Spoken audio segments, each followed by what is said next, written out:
Bueno, pues muy buenas a todos. Estamos en una sesión más de la Global Azure Virtual. En esta ocasión vamos a abrir el día pues hablando de pues nada más ni nada menos que infraestructura en Azure. Y como viene a ser habitual, pues en el evento pues contamos con un elenco de totalmente lujo para hablar dentro de la materia, ¿no? Y bueno, pues daros muchas las gracias por asistir. Vamos a esperar que os contemos cosas interesantes y que tengamos una charleta pues, de cosas que os puedan suscitar curiosidad o que puedan valeros en el día a día. Y bueno, pues dicho esto, pues antes de nada vamos a hacer lo que es de rigor, que es justamente dar las gracias a nuestros patrocinadores, que sin ellos pues la Global Azure Bootcamp no sería posible. Íbamos evidentemente a hacer el evento en presencial, al final queda pospuesto, hacemos el virtual, pero nuestros patrocinadores son los que nos han apoyado año tras año y por supuesto que es de rigor darle las gracias. Dicho más, pues vamos con nuestro panel de expertos. Aquí, en primer lugar, pues contamos con David Carrasco, por favor, ¿quieres presentarte? Claro que sí, muy buenas a todo el mundo, encantado de estar aquí en el Global Azure Virtual. Como podéis ver, pues soy Cloud and Technology Evangelist en Insight, también Microsoft Azure MVP y Microsoft Certified Trainer durante más de 10 años. Y espero poder aportar mucho en este debate tan chulo con gente tan sensacional. Pues el siguiente, Ivonne. Vale. Bueno, pues yo también encantado de estar aquí con vosotros. La verdad que es un placer enorme que me hayáis invitado a participar de esta sesión. Espero estar a la altura de mis compañeros, que son unos cracks. Y nada, yo trabajo en Plain Concept, soy MVP de Azure también desde hace ya unos añitos, no sé, ya 9 o 10 años, estoy perdiendo ya la cuenta. Y espero poder aportar también mi granito de arena desde el mundo de vista de la infraestructura, visto desde un enfoque más de DevOps, de desarrollo y un poco como también enlazamos en ese ámbito, ¿vale? Pues creo que me toca. Yo soy Iria Quiroga, soy Service Delivery Manager en Microsoft y bueno, creo que esta sería mi sexta Global Azure, así que como siempre bien acompañada, no me puedo quejar y nada, encantada de estar en esta edición virtual y compartir muchas cositas de infra y nada, que lo disfrutéis. Y para cerrar la ronda de presentaciones, si está Iria en un evento, pues al final siempre me toca a mí ir de pack. Así que yo soy José Ángel, trabajo en Microsoft como Cloud Solution Architect, ya van a hacer 4 años en este rol. ¿Y qué más contar? Pues poco más, yo creo. Yo creo que con esto ya podemos empezar a revisar la sesión. Bueno, si no os importa, me presento yo también. Bueno, para ti ya te conoce todo el mundo, ¿no? No, ni Los mucho. famosos no se presentan. Ni mucho menos. Servidor aquí presente a los mandos del X-Wing, Carlos Milán. Ya sabéis que el Milán es como la goma de borrar o como la ciudad, que aún me siguen sacando billetes de avión con el Millán. Y soy el responsable de transformación al cloud de Navanade, que al final, si esto tuviéramos que traducirlo, pues diría que llevo cosas. Llevo cosas a Azure, llevo cosas a la nube. Y bueno, pues también tengo el honor de tener el Microsoft MVP, pues justamente en Azure. Y bueno, pues encantado de teneros a todos aquí. Y bueno, pues por revisar un poquito de qué temas vamos a hablar, pues más que temas vamos a hablar de categorías. Y es que dentro de la agenda, pues vamos a hablar un poquito de Windows Virtual Desktop, que aunque es una tecnología que tiene bastante que ver con el puesto de trabajo, realmente Azure tiene muchísimo que decir ahí porque evidentemente todo se despliega dentro de Azure y hay un conglomerado de tecnologías súper interesantes. Y por supuesto, si hablamos de Azure Infraestructura, que el término queda un poquito amplio, pues esto, a su vez, lo podemos subdividir en algunas categorías, alguna más entraría incluso, pero bueno, podemos hablar de compute, de potencia de proceso, de almacenamiento, podemos hablar de networking y también de modelo de gobierno. Pero bueno, justo para empezar a hablar, algo que me parece verdaderamente relevante y que es digno de que comentemos aquí, es que, bueno, pues parece que tenemos nuevas regiones de Azure que comentar. Creo que hay me han dicho que hay una concretamente que está llamando mucho la atención y que la gente está esperando como agua de mayo. Así que, Iria, te voy a ceder la palabra a ti y si nos quieres comentar exactamente en qué consiste, por Dios, qué nuevas regiones de Azure están llegando ahora aquí. Pues yo he oído, se comenta, se rumorea, que tenemos nuevas regiones en Azure y una de ellas pues va a ser aquí en España. Así que, si no recuerdo mal, creo que ya con 58 regiones, las últimas en México, Israel, y ya aparece en la fotito España Central. Así que nada, mejores noticias que estas yo creo que a nivel de infra, poquitas.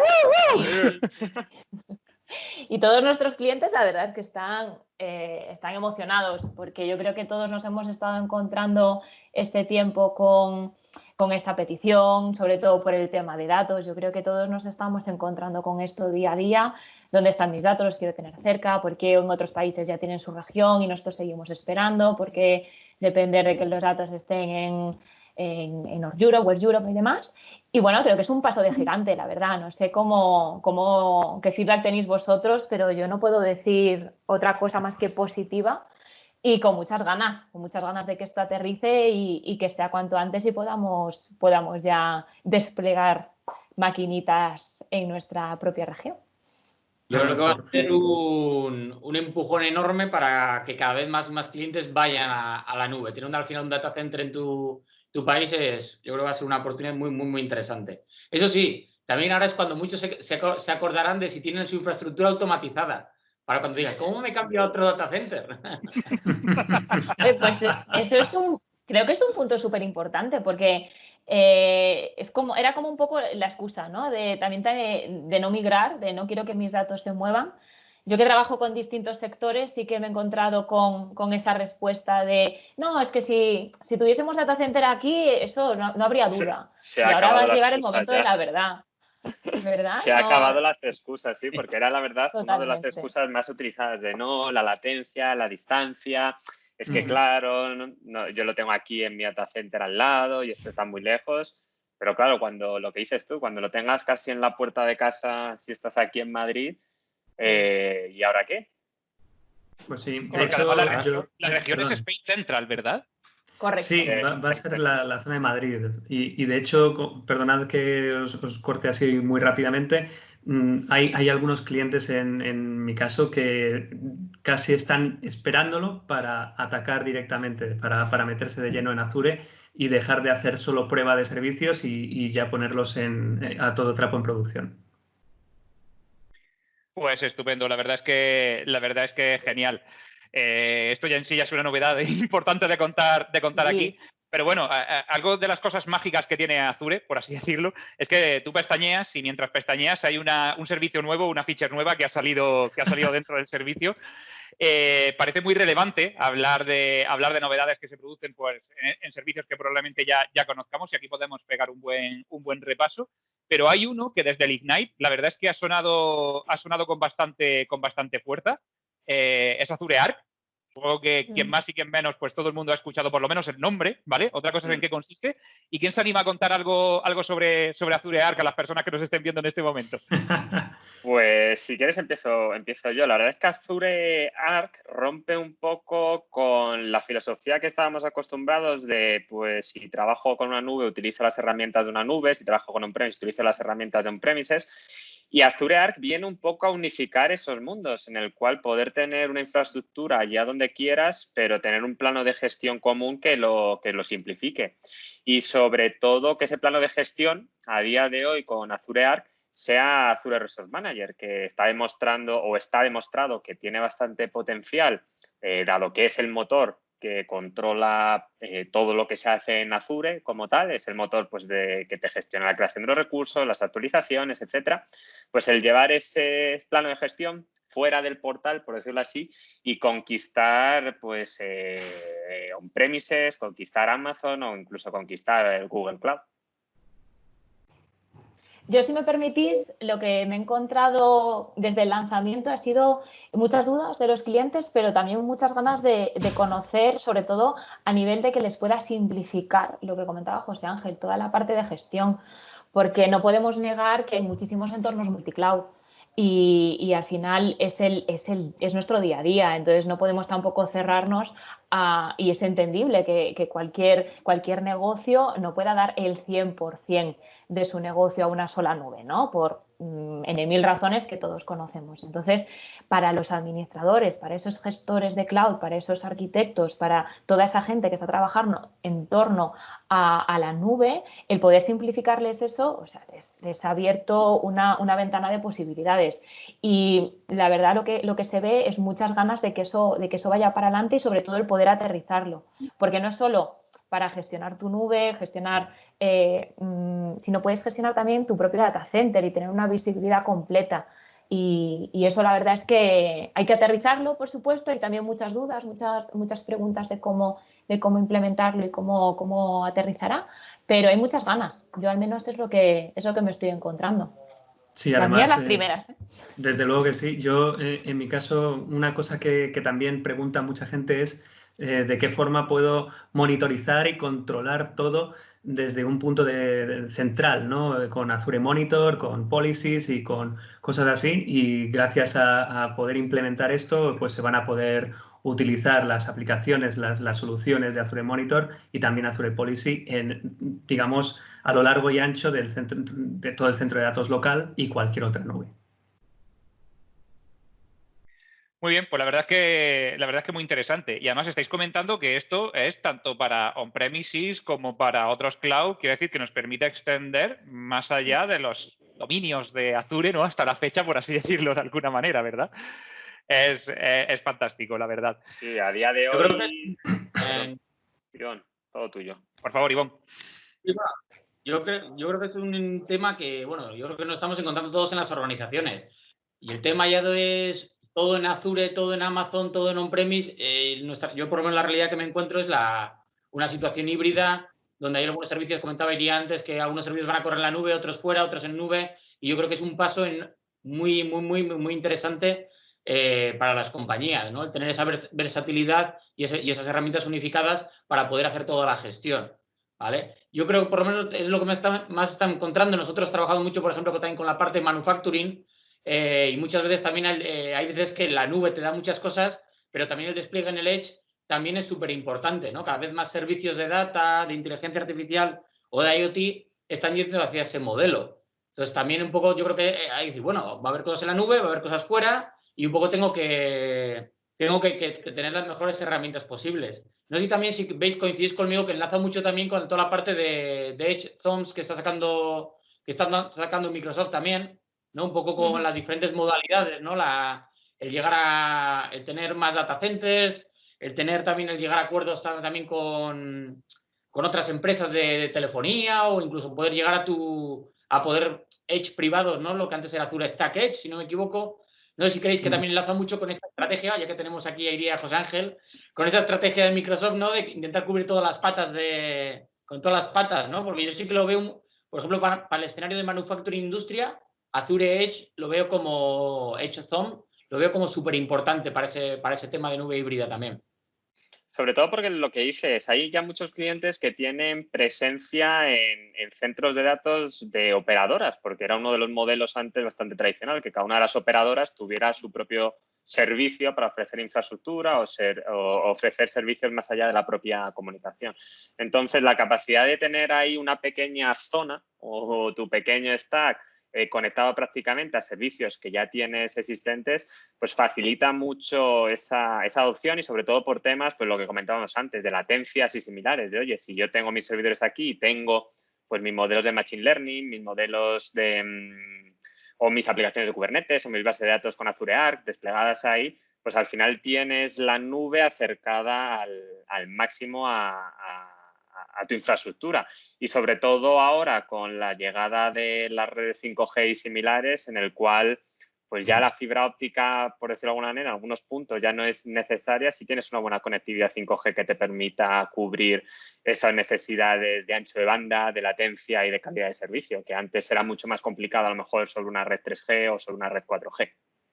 Al hilo de lo que dices del 5G, precisamente toda la parte de Edge Computing va muy ligada a ayudar a las telcos en esas soluciones. Yo además, por la parte que me toca, estoy trabajando bastante con telcos y digamos que para toda la implantación de 5G nos estaban pidiendo ayuda porque los requisitos de 5G a nivel de latencia, de capacidad y demás son muy agresivos. Entonces es un reto para las telcos y lo que necesitaban era el poder aproximar con el Edge, aproximar la red, porque necesitan más puntos de conexión para poder dar esos objetivos de velocidad y de latencia. Y era algo que antes les podíamos facilitar con Azure Stack, que era la forma que teníamos, y sí que ahora con las zones pues se abre una nueva vía de colaboración con las telcos para ayudar con esta implantación que al final a nivel de red es importante para todos.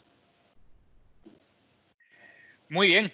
Pues la verdad es que bueno, de novedad interesante nos vamos a novedad interesante también, porque otro de los temas muy sonados, y además es obligatorio, aparecía en la agenda, es obligatorio que lo saquemos porque la verdad es que es un tema verdaderamente muy al día por toda la situación de crisis que estamos viendo con el coronavirus. Muchísimas empresas pues están acelerando de alguna manera su transformación digital hacia un entorno donde el empleado pueda trabajar remotamente, ¿no? Y claro, y vienen todos los problemas derivados de si tengo equipos corporativos para todo el mundo, de si mi entorno de VDI actual escala o no escala. Y aquí precisamente pues algo donde... O sea, una solución que se está escuchando cada vez más y más y está en boca de todos en esta situación es Windows Virtual Desktop, ¿no? Y aquí probablemente tenga muchísimo que decir, pero exactamente esto que tiene que ver con Azure, ¿en qué consiste? ¿Quién me dice lo que es Windows Virtual Desktop? Y comentamos un poco el tema. ¿Te parece, José Ángel? ¿Cómo que quién? Si ya me han nombrado, eso es...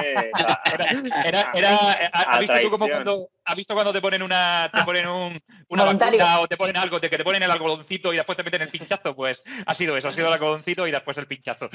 Sabemos que es tu tema estrella de esta temporada de coronavirus. Sí, cuando estabas hablando, Carlos, me recordaba ese meme que había por ahí, que el coronavirus ha hecho más por la digitalización que cualquier CDO o CEO de muchas de las empresas actuales. Pero sí que es cierto. Se traduce también en solo nos acordamos de Santa María cuando truena, ¿no? Que esto es lo que pasa alguna vez. Mucho más castizo, ¿no? Mucho más castizo. No, pero sí que es cierto que dentro de esta parte de infraestructura yo creo que uno de los servicios estrellas en las últimas semanas o incluso mes ya casi, que llevamos 5 semanas de confinamiento, ha sido Windows Virtual Desktop y yo creo que refleja bastante bien pues lo que es la nube o lo que servicios gestionados en nube te pueden ayudar. Al final, Windows Virtual Desktop lo que consigue es facilitarte el despliegue de tus granjas de Remote Desktop Services de forma rápida y sencilla, sin necesidad de tener que preocuparte por todo el plano de gestión, que simplemente te preocupes por las máquinas que van a hacer de host de virtualización de tus aplicaciones o tus escritorios y que tengas acceso pues a través de Internet, desde múltiples dispositivos, de cualquier tipo de conectividad, pues un entorno de trabajo listo para el día a día de tus empleados y en un modo pago por uso, básicamente, que no tengas que hacer, como comentabas tú, de vámonos a MediaMarkt a comprar portátiles, que está saturado los proveedores de infraestructura dándonos aquí PCs, sino que cada uno desde casa, pues en este estado de emergencia puedan empezar a trabajar. Entonces, es interesante las estadísticas. Comentaban en el blog de Azure que el servicio ha crecido casi un 300%, es decir, ha triplicado el uso en estos meses. Y como decía Iria, en mi trabajo en las últimas semanas prácticamente ha sido pruebas de concepto, puestas en producción, despliegues, cosas de configuración y es lo que está en el boca a boca de todos ellos. Además, yo creo que es un servicio súper adaptable porque tienes la posibilidad de tener hosts para múltiples escritorios en caso de que no requieras tantísima potencia y para ciertos escritorios que puedan requerir pues mucha potencia, mucha memoria, mucho poder de procesamiento, se pueden poner hosts totalmente dedicados y además hacer una selección de aplicaciones que se van a aplicar a determinados usuarios. O sea, es realmente una solución que facilita la digitalización y la posibilidad de trabajar en cualquier lugar y de cualquier manera, pues para casi cualquier empresa. A mí lo que más me mola también es la parte de Windows 10 multisesión, que yo creo que es algo que todavía no hay mucha gente que conozca, oye, que si quieres tener escritorios basados en sistema operativo de cliente, multisesión, que antes no era posible, pues ahora directamente en Azure y solo en Azure tienes esa capacidad de hacerlo. Claro, ya no solamente que se parezca, pues, recuerdo que desde Windows Server 2016 pues ya tiene una interfaz muy parecida a Windows 10. Tú puedes dar acceso en granjas de escritorio remoto a tus usuarios, pero no es Windows 10. Y ahora sí lo es, ¿no? O sea, ahora sí lo es. Y es una diferencia. Bueno, había otro punto, se me ha olvidado ahora que me lo he recordado, pero yo creo que mucha gente no lo usa ya, ¿no? Windows 7, Windows Server 2008, eso ya no se lleva, ¿no? Por desgracia, ahí. Entonces, estoy diciendo desde Windows Millennium, o sea que... ¡Ostras! ¡Qué rico! Os sorprendería todo lo legacy que todavía queda, y eso en otros tiempos de otros virus, que ahora solo se habla del coronavirus, pero cuando estaban de moda otro tipo de virus que los hemos sufrido y también nos pilló algún puente. No sé si recordáis el WannaCry, que fue un puente de San Isidro también, que estuvimos ahí todos al pie del cañón. Pues ahí fue cuando nos acordamos de lo importante que son los updates de seguridad y tener todo actualizado. Pues cuando dice José si hay Windows 7, hay mucho Windows 7. No, pues es una de las opciones con Windows Virtual Desktop si no queréis hacer la contratación del Extended Security Updates, que tiene su coste, que si queréis ir ya os pasáis la factura rápidamente. No, ya no. ¿Ya no? Ah, vale. Ya no lo lleva soporte, ya. Hablad con vuestros comerciales. Bueno, dentro de Windows Virtual Desktop ya se puede incorporar pues, Windows 7 y poder trabajar con él, con el soporte extendido. Y si tenéis Windows Server 2008, aunque dentro de Windows Virtual Desktop a lo mejor no se pueda utilizar, pero sí que podéis migrar esas máquinas virtuales y tener esos 3 años de soporte extendido de forma gratuita. Que no viene nada mal cuando, como dice Iria, cuando llegan esos virus que no son el COVID y que ya algunos hemos visto bastante cercano por aquí en España. Bueno, yo es que hace unos cuantos meses vi un NT4 por ahí, o sea, con eso lo digo todo. Yo no hace tantos meses. Bueno, madre mía. Sí, la verdad es que lo del Legacy es impresionante. Hay mucha gente que nos está viendo ahora y que pueden hacerse esta pregunta. Muchos clientes me la hacen a mí también, ¿vale? Y es probable que lo hayan hecho también a vosotros, ¿no? Windows Virtual Desktop lleva poquito tiempo en el mercado, por así decirlo, ¿vale? Y puede entenderse como un producto, bueno, definitivamente es novedoso, ¿no? Pero de cara a la confiabilidad y a lo robusto que es el servicio, ¿sobre qué tecnología se asienta? Pues sobre tecnologías bien conocidas, ¿verdad? O sea, tenemos Azure AD, tenemos Remote Desktop. O sea, ¿qué nos podéis decir sobre las tecnologías sobre las que se asienta? Porque realmente es nuevo el servicio, pero sus piezas son bastante maduras, ¿verdad? Al final es lo que, pues cualquiera que se ha montado una granja de escritorio remoto desde 2008, creo que fue la primera vez que salió los Terminal Services, me parece que fue, pues es la tecnología que ha venido evolucionando. Al final lo único que estamos haciendo es convertírtelo eso en una capa de servicio y quitándote la parte más pesada, que cualquiera que se haya montado una granja de servidores pues la habrá sufrido con montando los gateways, los brokers, montando toda la parte de licenciamiento, etcétera, etcétera. Entonces, aquí ya simplemente te preocupas de lo que te interesa, de tener los hosts de sesión listos y el resto que se encargue otro, que en este caso es Microsoft. Y lo bueno es que es gratis, es decir, toda esa capa gestionada no tiene ningún coste, únicamente el coste es de los nodos de sesión que utilices. Aquí tengo que parar y vamos a subrayarlo. Estás diciendo, José Ángel, que yo, a ver si yo he montado granjas de Remote Desktop Services, y es verdad que hay un rol que es el Gateway, hay otro rol que es el Connection Broker, hay otro rol que es el Licensing, y eso son máquinas que tenías que desplegar. Eso ya no se paga. No, es gratuito en Azure. Únicamente tienes el coste de los hosts de sesión. Y ahora que lo dices, y ni siquiera en los hosts de sesión pagan las licencias. Los hosts de sesión se pagan a precio de Linux porque las licencias ya las pones tú con las que tienes a través de Office 365. Entonces, solo paga la infraestructura y encima coste de Linux. Bueno, pues iba a haceros otra pregunta, que qué es lo que veíais diferencial sobre el servicio de Windows Virtual Desktop, pero vamos, me habéis hablado de Windows 10 multisesión, me habéis hablado de que hay roles que directamente Microsoft pone por ti, de cómo en poquito tiempo esto escala las necesidades que tengan tus usuarios y cómo puedes hacer pools específicos, que lo has mencionado antes David también, con máquinas de feature específicas.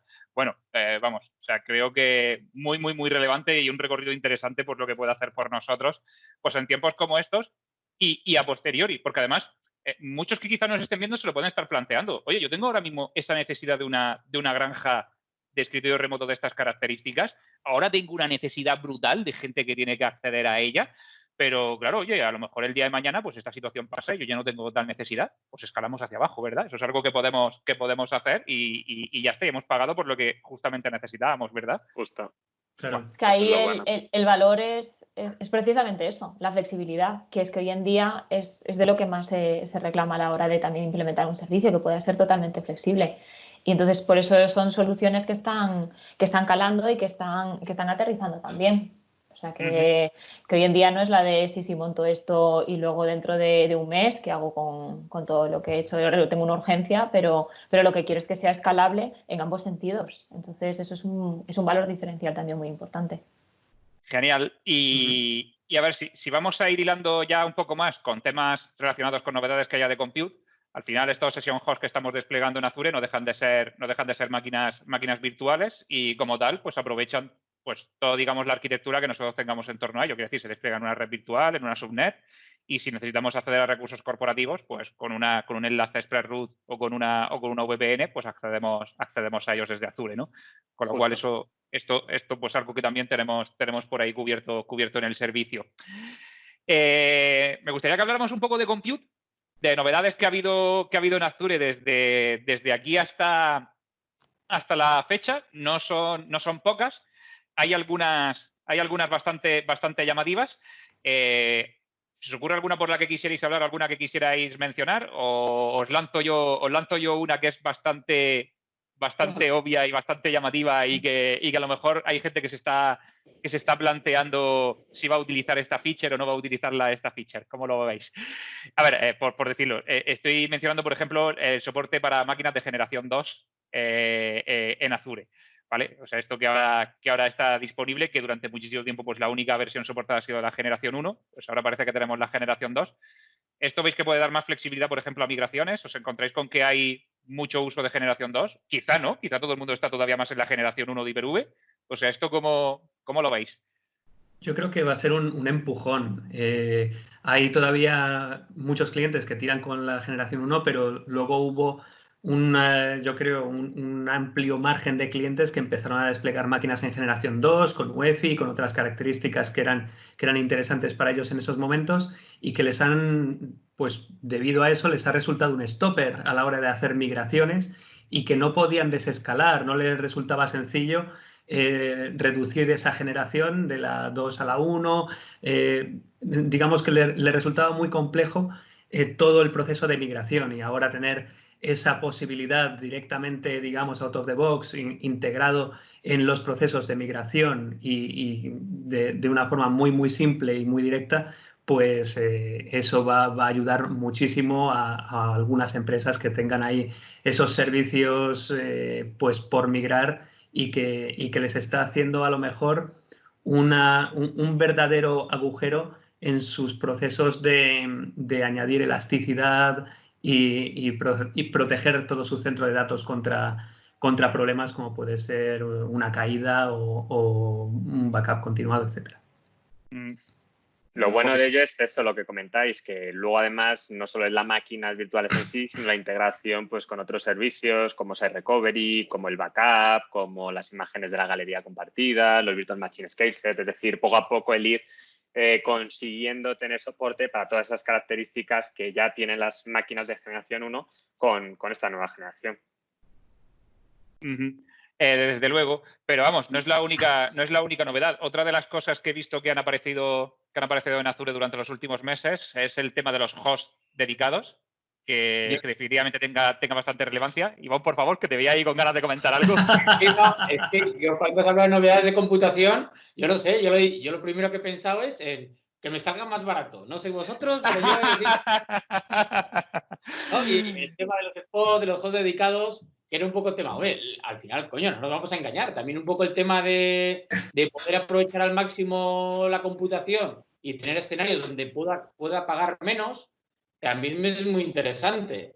Es decir, el tema de los hosts dedicados que comentas, decir, oye, pues mira, yo puedo reservar esta capacidad porque al final, en un entorno productivo, en muchos entornos, sobre todo en los productivos, es muy fácil de estimar la capacidad que vas a necesitar. Coño, gestiona perdón con gestiona un poquito la necesidad de tu empresa Y puedes conseguir bastantes reducción de costes, ¿no? Porque al final, yo supongo que también muchas veces vosotros estaréis también haciendo ese trabajo, ¿no? Que es optimizar el coste de una infraestructura. Porque al final estamos hablando de consumir solo aquello que necesito y el pago por uso, pero eso no implica que venga de serie, sino también hay que tener un diseño de esa arquitectura, un diseño de las necesidades y ver qué es lo que mejor te interesa. Por ejemplo, el tema de los spots también me parece muy interesante. Digo, oye, ¿qué servicios o qué cargas te puedes llevar a este tipo de servicio? Pues no sé, igual servicios que haces en batch, que sean sin estado, no sé, todos no necesitan la misma... No, Ivonne, perdona que te interrumpa, sí, pero es que a lo mejor muchos de los que nos están viendo se están preguntando qué es eso del spot. Vale, bueno, pues son cargas que lo que te permite es utilizar capacidad no usada de Azure. ¿Vale? Pues cargas de abajo, lógicamente con un mayor descuento de computación. Pues, por ejemplo, tienes un proceso batch que no es crítico para tu negocio, que puede tardar un poquito más, un poquito menos, y es por ejemplo, un servicio sin estado, perdón. Es decir, que en un momento dado, si Microsoft lo para y lo vuelve a rearrancar, eso sigue funcionando. No sé, por ejemplo. ¿Vale? Pues en ese caso te puede interesar utilizar ese tipo de computación donde dices, bueno, cuando tenga la computación libre que se utilice y si alguna vez se para no pasa nada. Lógicamente, a mucho mejor coste. O sea, sí, llegan casi hasta un 80% de descuento sobre el precio base en muchas de ellas. Es que hacía yo con un cliente el otro día un poco este ejercicio, ¿no? De la calculadora, ya partiendo de la calculadora que publica en Azure y mirando costes, y depende del servicio también de computación, de almacenamiento, de base de datos, ya tirando de los spots, tirando de las instancias reservadas, puede llegar a conseguir descuentos muy, muy interesantes, de 60-70% dependiendo de los servicios. Entonces, yo cuando las novedades de computación, yo no sé, mi cabeza ha ido a optimizar. No, pero que tampoco es, o sea, que tampoco te pongas en modo catalán, ¿eh? No te vamos a juzgar, aunque sabemos que no eres de esa tierra, pero que tienes mucha razón en el sentido de que también se invierte muchos esfuerzos a nivel de optimizar. Entonces, sí que es verdad que ya podamos tener servicios que nos ayuden a optimizar costes, hace que todo sea mucho más eficiente, porque ya no tenemos también que involucrar a arquitectos, a desarrolladores, a todo el equipo que está trabajando, que puede dedicarse a otras cosas, a que tengan que repensar arquitecturas, para poder reducir costes, que al final todos sabemos que cuando es un proceso y cuando un cliente pasa de un entorno on-prem a un entorno de nube, es un ciclo y todos llegan al punto de decir, ahora tengo que ahorrar. Entonces, sí que es verdad que es algo que es fundamental. Así que no solo la pela, sino que a nivel productividad sí que es verdad que yo creo que es algo muy positivo también. Y que luego empieza a haber arquitecturas por ahí híbridas, en el cual tengo trocitos en spot, tengo trocitos en pago por uso y según va aumentando la carga, crezco en spot. Si las de spot desaparecen, crezco en las de pago por uso y con eso puedes todavía el jugar. Sí que es cierto que muchas veces para poder sacar este jugo a la plataforma es necesario, por un lado, que las aplicaciones sean capaces de adaptarse y si no, que los clientes tengan esa intención de adaptarlas, porque modelos de aplicaciones que hemos visto, pues a lo mejor que llevan varios años desarrolladas, por no decir decenas de años, cuando los intentas adaptar a un entorno cloud es para matarse. El otro día nos pedían 500 teras de almacenamiento en caliente para consultar unos documentos en PDF y es como, ostras, y necesitas eso montado en una cabina de discos como lo tienes ahora en on-premises, que está ahí la cabina para servirte unos pocos PDFs al día, o no podríamos hacer algún cambio porque simplemente cambiar eso para que en lugar de leerlo de un sistema compartido lo leas de un blob, prácticamente te puedes ahorrar el 50, 60, 70% del coste de almacenamiento. Entonces, muchas veces eso también cuesta el lograrlo. Ha sacado José Ángel, perdona Ivonne, ha sacado José Ángel un tema súper interesante de almacenamiento, pero hay un tema de compute que seguramente merezca la pena comentar con respecto a una digamos, a ver si me sale la palabra, extinción de servicio. Ivonne, si te parece, comenta lo que querías decir y ahora hablamos un poco de ese tema. No, continúa, que vas muy bien encaminado. Pues mira, si hemos coincidido, mejor que mejor, ¿no? Hay conexión con el moderador. Bueno, muchos años ya. Como mínimo lo que hay es TCP/IP. O sea... Bueno, a ver. ¿V4 o V6? Pues estamos en V4, pero oye, que si alguien quiere contar algo de V6. Bueno, te lanzamos el titular. IP versión 6 soportado en la Virtual Network de Azure. Y quien quiera saber más, que se empape el IP versión 6. Quería que hiciéramos una mención, ¿no? Que seguramente merece la pena bastante hacerlo, al modo Classic, ¿no? ¿Qué pasa con el modo Classic? Tic-tac, tic-tac. El modo Classic de Azure. ¿Nadie responde? Venga, animaros. Si no respondo yo. El modo Classic, pues que le queda queda medio poco, telediario. Bueno, a ver, yo entiendo que yo lanzo la pregunta y ya os estáis preguntando incluso sobre el modo Classic, pero ¿quién está usando el modo Classic? Pero vamos, hace poco hemos hablado de alguien que está... Sí. Claro, hace poco hemos hablado de gente de que vi un NT4 los otros días. Así que... Sí, no sabéis la cantidad de migraciones de modo Classic que todavía se hacen día a día. Por eso. Y hay muchas empresas que todavía dicen, bueno, pues como funciona ni me preocupa, pero no se dan cuenta de que poco a poco esa espada de Damocles se va a ir ahí, se va acercando y entonces llegarán los sudores de uy, que se me apaga, que se me apaga. ¿Cuántos años lleva Microsoft de modo Classic? Porque nació Azure... Lleva desde 2000. Yo entré en Microsoft como 2013. evangelista en 2013 y justo salieron en junio de 2013 en GA. Así que el modo clásico lleva pues 7 años y todavía le quedan 3 más, que es el soporte extendido. Que no, generalmente la política nuestra es avisar con 12 meses antes de que un servicio desaparezca, pero dada la importancia de este en concreto, es avisado con 3 años de antelación. Viendo lo que sucede con los sistemas operativos, que avisamos con 10 años antes de cuál es la última fecha, todavía cuesta migrar. Esperemos que en este caso sea más fácil. Yo creo que de las versiones. Perdona, Ivonne. Yo creo que este es un tema importante para saber separar los jóvenes de los viejunos como yo. Ostras, sí. ¿Quién ha visto el portal, por ejemplo, en Silverlight o quién ha llegado a trabajar Azure solo por línea de comandos? Entonces, cuando no viene portal. O sea, que eso separa a los viejunos de la gente más... Eso es una buena pregunta que podemos lanzar a ver si alguien en el chat nos la responde. ¿Cuáles fueron los 3-4 primeros servicios que implementaron Azure? Si alguien lo sabe, es un buen filtro para hacer lo que tú dices. Os voy a lanzar otra que puede que se esté haciendo la gente y es, si estoy ahora mismo con mi aplicación desplegada en un Cloud Services, ¿a dónde me voy? ¿Cuál es la evolución más lógica que puedo tener dentro del nuevo abanico de servicios? O más que el nuevo, pues el actual, ¿no? Lo que hay ahora en Azure, que no son pocos. Pues en ese caso, el que yo creo que ha sido siempre el reemplazo, aunque por falta de algunas características todavía no se había podido dar ese salto, han sido los Virtual Machine Scale Sets. ¿Cuánto llevan? Pues creo que desde que salió RM, ¿no? Prácticamente por ahí. Eso ya sí que no recuerdo ahora.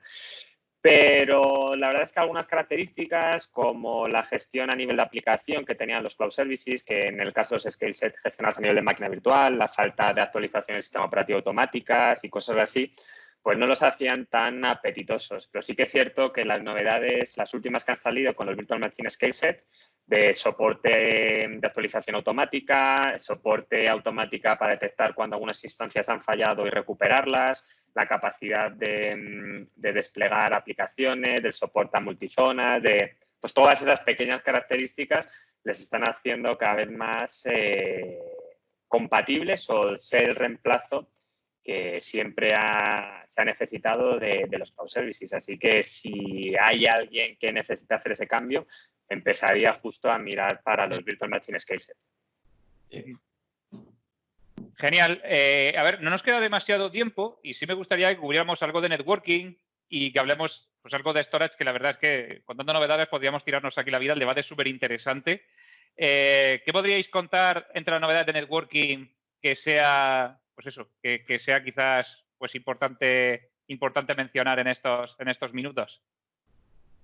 Bueno, No sé si queréis que arranque yo con alguna o no sé qué, David, si quieres arrancar. Bueno, para mí algo importantísimo son los private links, esos sistemas que nos proporcionan los puntos de conexión para un montón de servicios directamente desde el backbone de Azure, sin tener que dar toda la vuelta a un link público y, o sea, salir desde una zona pública a otra zona pública para volver a Azure, no tiene ningún sentido. Entonces, añadiendo esos private links, proporcionamos muchísima más velocidad y seguridad a las conexiones, además de reducimos el coste porque no necesitamos esa IP pública, reducimos la superficie de ataque, simplificamos todo lo que es el sistema digamos, integrado. Y de alguna forma, pues yo creo que es una de las novedades de networking más importantes, sin menospreciar a IPv6. Eso es peor que el soporte extendido de Windows XP. ¿Cuántos años llevamos anunciando que IPv4 está muerto? ¿Cuánto tiempo llevamos que nos quedamos sin IPv versión 4? Pero ahí sigue, ahí sigue como un auténtico campeón. Estamos estudiando todavía. Permíteme que complete un poco lo que comenta David. Yo creo que sobre todo es importante para todos los desarrolladores o empresas que utilizan los app services, por ejemplo. A mí me parece súper interesante, o sea, más allá que está para más servicios PaaS, ¿no? Lo que sí me parece interesante es para los web apps, ¿vale? Porque tradicionalmente cuando, digamos, tienes el modelo, ¿no? El multitenant, donde está el app service está con más aplicaciones, o podías montar un service environment. En el modelo Service Environment estaba claro que tú lo podías poner en un entorno completamente privado, securizado, red virtual, todo perfecto. Pero claro, se llamaba X al mes, ¿no? Y otra vez saco el dinero, ¿eh? Soy la hostia. Oye, que eres desarrollador, que no eres comercial, no sé. No, pero bueno, pero al final hay veces que... Tú pides gasolina, tú pides gasolina.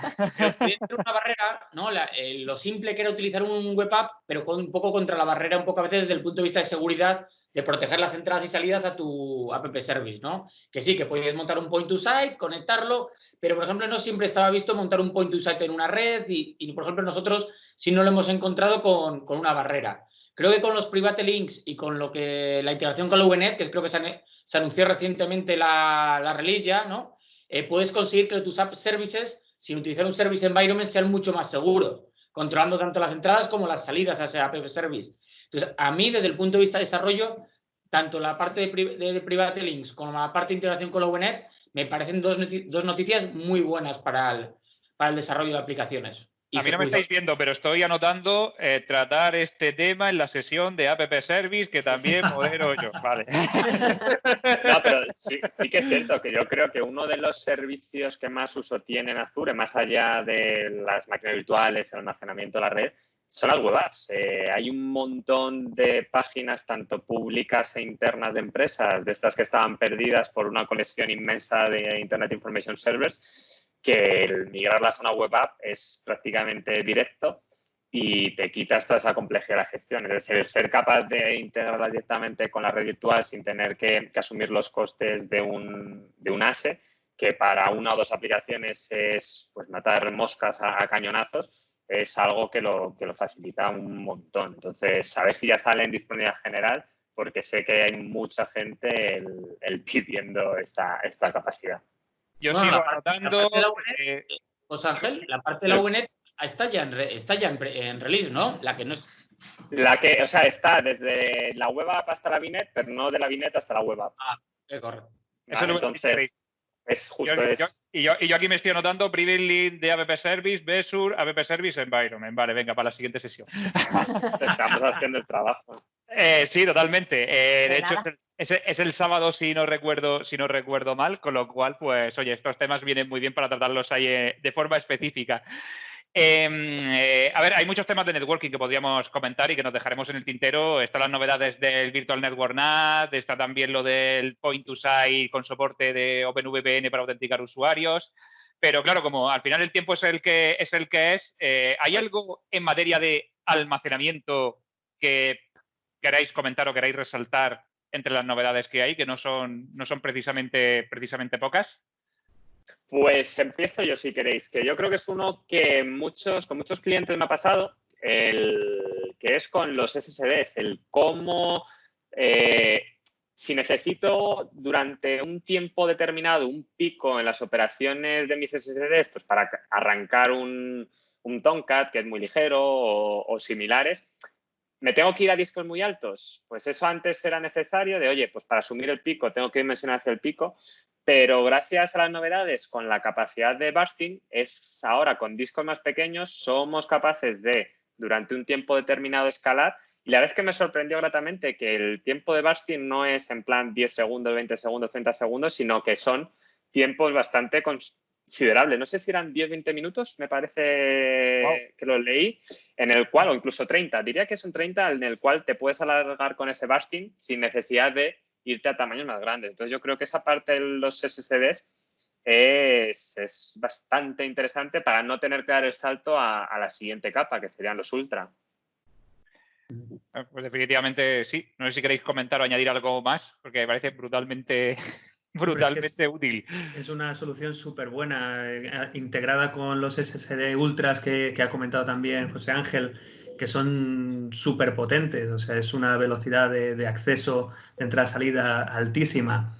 Y yo creo que quizá la otra gran novedad es esa preview de los Azure Files con acceso con los permisos NTFS, que me parece que hay muchísimas empresas que están deseando migrar almacenamiento a Azure Files y no lo están haciendo porque tienen que montar una juerga de niveles, cósmicos para poder hacerlo, intentando preservar los permisos y toda la juerga. Entonces, es una nueva característica que yo recomiendo ahora mismo, que está en preview, que echéis un vistazo, que lo probéis y que os deis cuenta de que pues con muy pocas cosillas podéis tener esa funcionalidad que teníais anteriormente en vuestros centros de datos en un sistema en modo PaaS. Sí. Y es algo que mucha gente nos ha preguntado, el por qué era tan complicado algo que parece tan sencillo. Como tengo ficheros aquí, tengo un sistema de permisos aquí, ¿por qué no los puedo juntar el uno con otro? Y simplemente por curiosidad, aquí lo que estábamos hablando no es simplemente de esos permisos, sino cómo integrar un modelo de autenticación tradicional basado en Kerberos con un modelo de autenticación moderno basado en todas las tecnologías de Active Directory, respaldado con un modelo de almacenamiento en Azure Storage que realmente no tenía la integración con directorio activo, sino que utilizaba toda la parte de firmas de acceso compartido. Entonces, como que tenías 3 modelos de identidad en el cual tenías que ser capaz de propagar pues todas esas particularidades de un sistema completo, como son las ACLs de NTFS, a sistemas de identidad que ni siquiera tenían constancia en muchos de esos campos, metadatos, etcétera, etcétera. Entonces, aunque haya tardado, no sé si 2 años puede ser, creo, en tenerse, el trabajo de ingeniería por detrás para tener esos sistemas configurados de forma segura, etcétera, ha tenido una gran labor de ingeniería. Y yo creo que el primer paso fue conseguir que Azure Blobs tuviera soporte para autenticación con Azure Active Directory.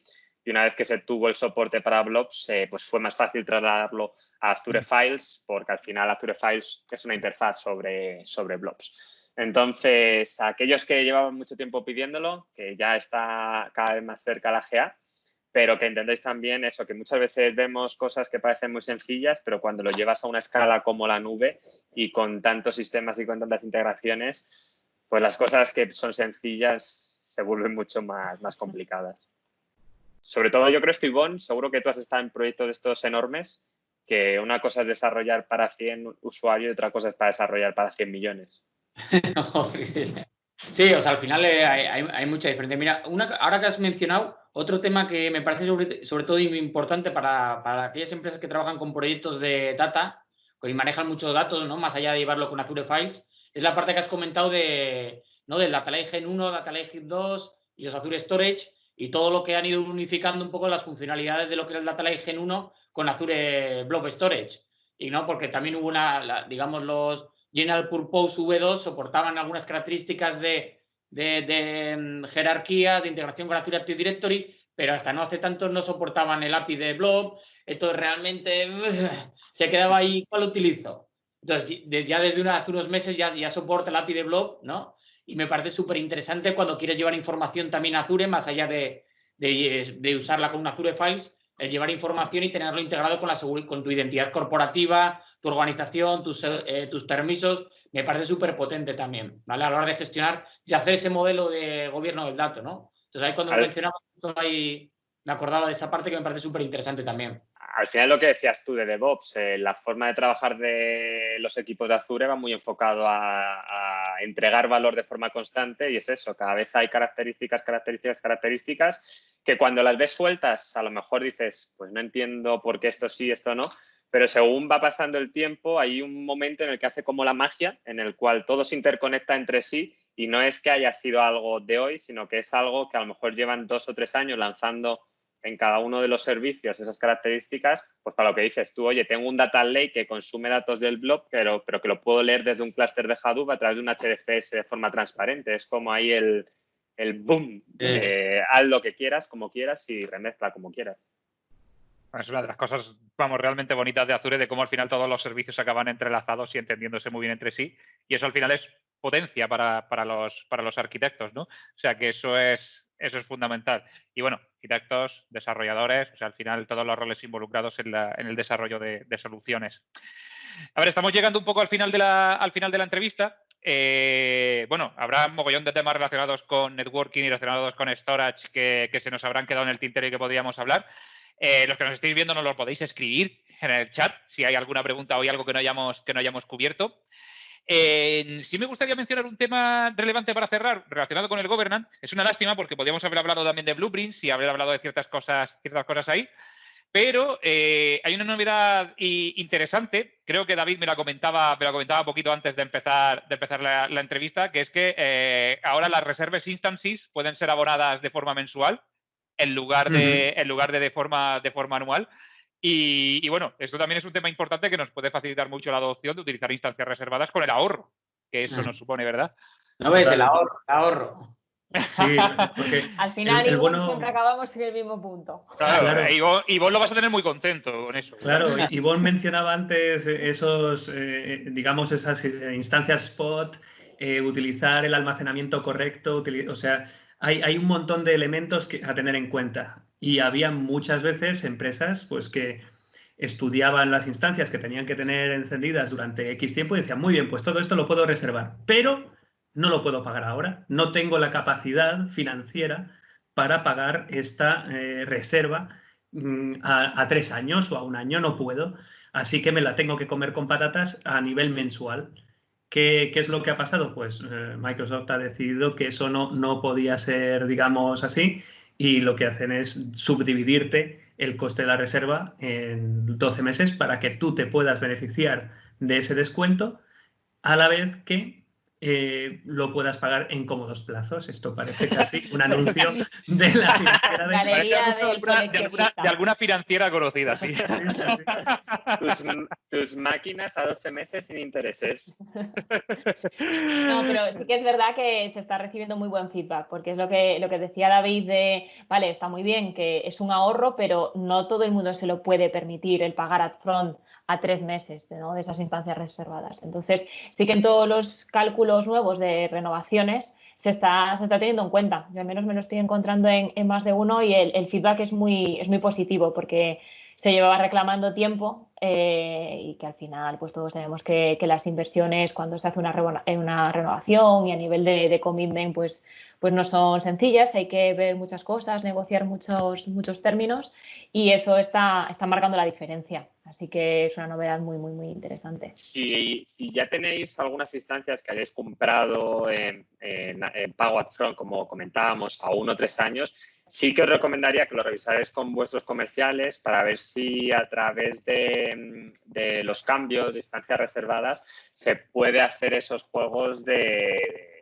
recuperación, porque al final si tú tienes un volumen de instancias reservadas, tú puedes hacer una evolución, comprar otras, hacer cambios, Por lo tanto, en cierta medida puedes conseguir esa flexibilidad de transformar algo que ya estaba pagado ahora en un pago por mes y aquella dinero, por decirlo así, que te sobrara, vuelve a tu bolsa de Azure, ¿vale? Y puedes con eso, en estas situaciones también de tensión financiera en muchas empresas, de ganar algo de crédito extra en la bolsa de los contratos de Azure. Entonces, revisarlo con los comerciales para ver vuestros escenarios porque podéis ganar ahí un poco extra.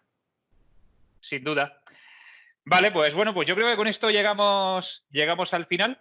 Lo que sí me gustaría hacer es dejaros unas últimas palabras para que podáis hacer un resumen muy rápido cada uno, pues de gente que nos esté viendo y que bueno, que probablemente lo que tenga en la cabeza es, bueno, Azure infraestructura. Pues es que esto no se termina en la vida, ha habido muchísimas novedades.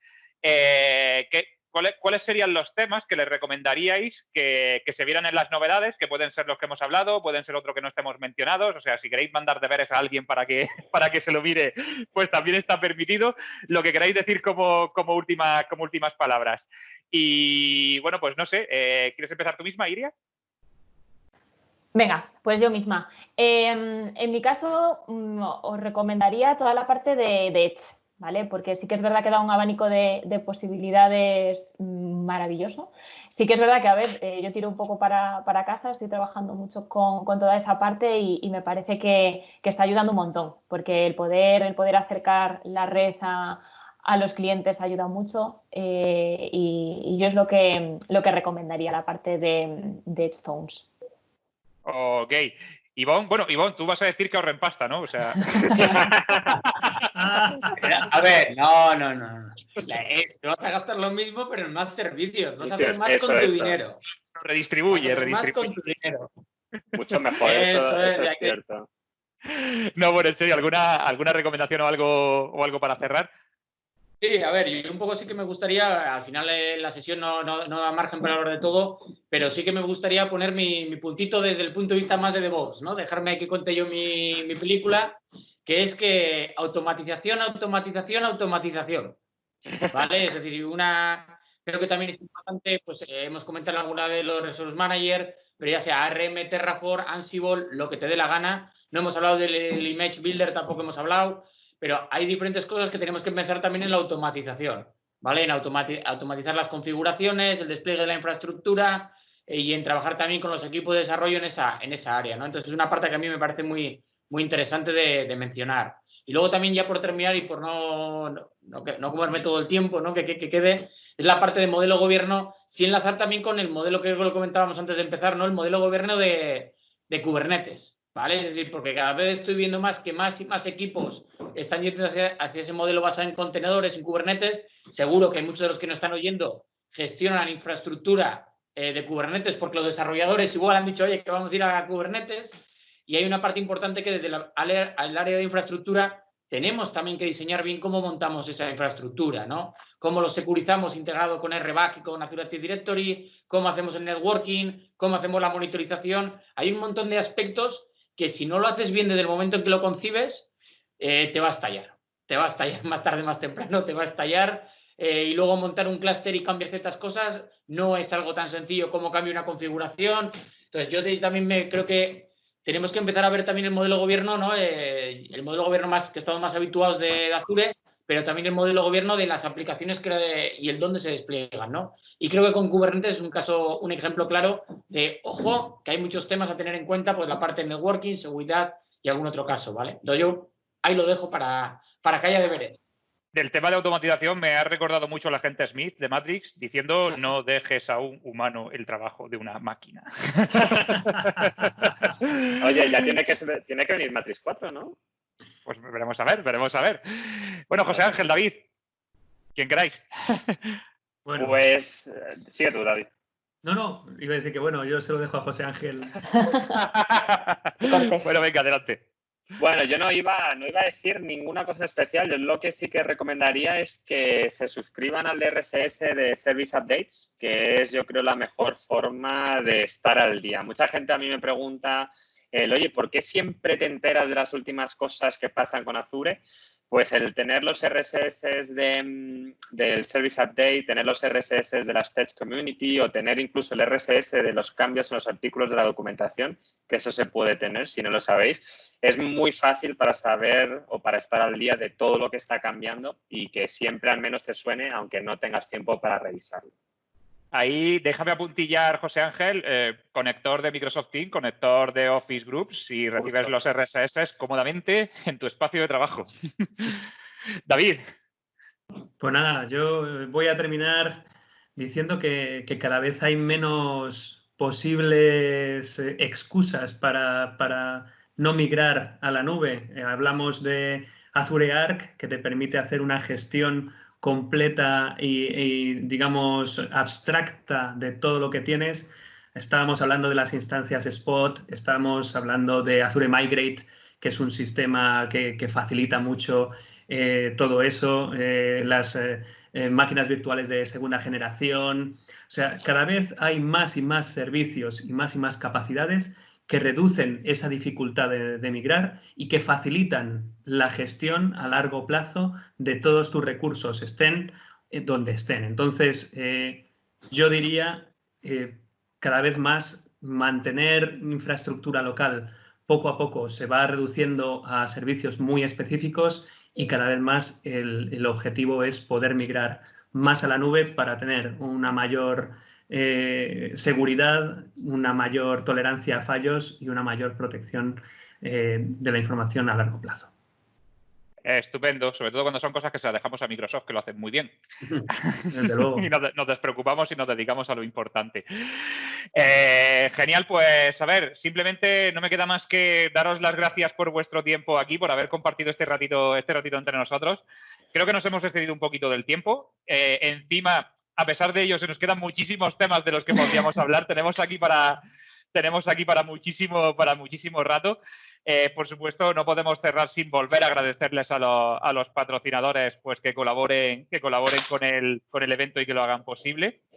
Y nada, pues esperamos que durante el tiempo de la sesión pues también os hayamos respondido a las preguntas que hay en la mensajería. Bueno, habréis visto que somos unas máquinas que podemos hablar y estar escribiendo y respondiendo al mismo tiempo. Es que tenemos aquí un multitasking y un scheduler muy eficiente. Y bueno, no os perdáis el resto de sesiones de la Global Azure Virtual. Hay muchísimas interesantes. Temas que han salido aquí un poquito de pasadilla, como Web Service o DevOps. Hay sesiones específicas para tratarlos. Así que nada, todo un placer. David, Iria, José Ángel, Ivonne, un placer haber estado con vosotros. Es un honor compartir panel con gente de vuestro nivel. Y nada, pues nos vemos en la siguiente. Muchísimas gracias. Muchas gracias a ti. Gracias a ti. Muchas gracias. Hasta luego. Hasta luego. Adiós. Adiós. Chao.